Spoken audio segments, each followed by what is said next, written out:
How many of you have ever been asked by your buyers if they can add a spouse or some other non-borrowing person to the purchase agreement? Ultimately, the goal is to have them added to title, even though they are not on the loan. Well, this is called adding a non-borrowing individual. And what does it mean? How does it work? This is Jessica with RG Title, and I'm going to give you the inside scoop.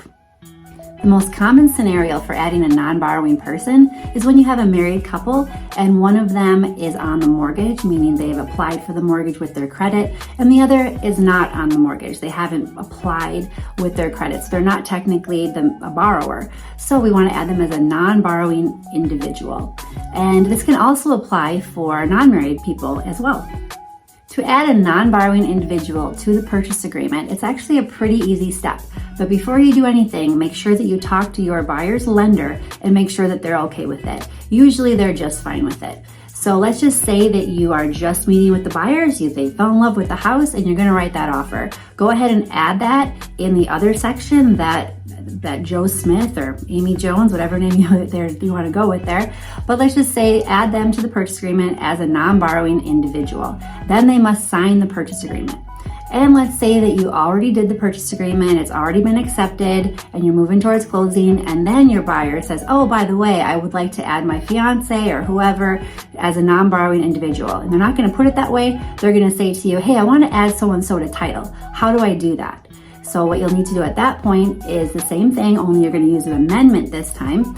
And you're going to add, just write on the amendment, the verbiage that Joe Smith shall be a non-borrowing individual, and then have him sign as the buyer with the original buyer. And they'll have to sign everything moving forward when it comes to the purchase agreement. Always make sure you get the lender's approval before you add the person to the purchase agreement, the non-borrowing person. And make sure that once you have that approval, make sure you get that information out to the lender and to title as soon as possible. Bringing it up on closing day or right before closing day can be very problematic and cause a lot of stress for your clients. The main reason that we would need this brought up very early in the transaction is because there's a lot of behind the scenes documentation and processes that need to take place for both lending and for title. So we're going to get to that process in just a second. But what I wanted to clarify is when you're adding a non-borrowing person, they are actually signing the mortgage and they're on the deed. So we'll kind of back up for a second. So the deed is created by the seller's title company, and they also will need to know that non-borrowing person's name to put them on the deed. And only a seller signs a deed. So the buyer, the main borrower and the non-borrowing person do not need to sign the deed, but they both need to be on the deed as a grantee.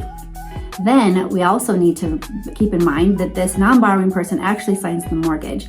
And a lot of people get confused by that because they think, well, if I'm on the mortgage, that means I'm on the hook for the loan and I have to pay it back. And how is that possible if my credit wasn't used for the loan? Well, the mortgage is the lien that goes on the property. So that is why both people who are on the deed, both grantees, you have your borrower and your non-borrowing person, they need to sign that mortgage because it's now a lien that goes on the property. The document that puts you on the hook to pay the mortgage back is the note, the promissory note, and only the main borrower will be signing that. So I think we get the concept down about what it means to be added to title. The borrower and the non-borrowing person will be on the deed as a grantee, and now they own the property. And then the mortgage is a document that puts the lien on the property because the lender uses that home as collateral for the loan.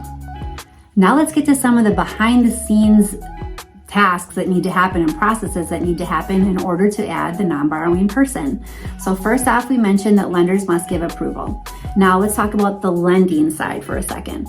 So as mentioned earlier, the non-borrowing person and the borrower sign the mortgage. That's the main document that the lender will require that non-borrowing person to sign at closing. There are some additional compliance documents with the lender that they will require that person to sign as well. But for the most part, the non-borrowing person only signs maybe 3 documents from the lender. So once the lender finds out about the non-borrowing person, they start to integrate that person's name into the documents where they need to have it for the non-borrowing person to sign. For the title side, there are a few more steps and processes that need to take place.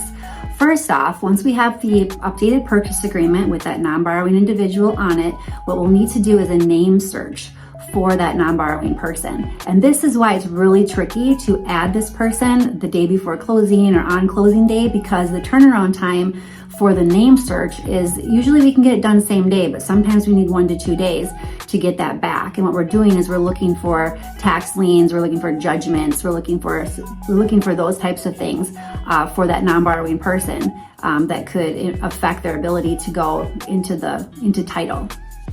Once we have the commitment back, we then send that out to the lender and the seller's title company so that they can update their documents. As we mentioned, the seller's title company will draft the deed. So it's very important that we have that non-borrowing individual on the commitment, the title insurance commitment, so that the seller's title company knows how to proceed with drafting their deed. Then what we're going to do is draft our documents. So the non-borrowing individual and the borrower will sign all of the RG title or title in general, all of the compliance documents or miscellaneous documents is what we call those. So those are going to get drafted for them, and then we'll be on the road to closing. Once we are ready for closing, we will need both the borrower and the non-borrowing individual to come to attend the closing so that they can sign documents, bring their driver's licenses, all the normal things for closing. And once we're done with that, then we're all good, record the deed, and they're happy homeowners, living happily ever after. In summary, here's what you need to be successful adding a non-borrowing individual to title.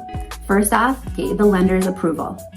Second step, add the non-borrowing individual to the purchase agreement, either by initially writing them in or draft an amendment if it's found out later.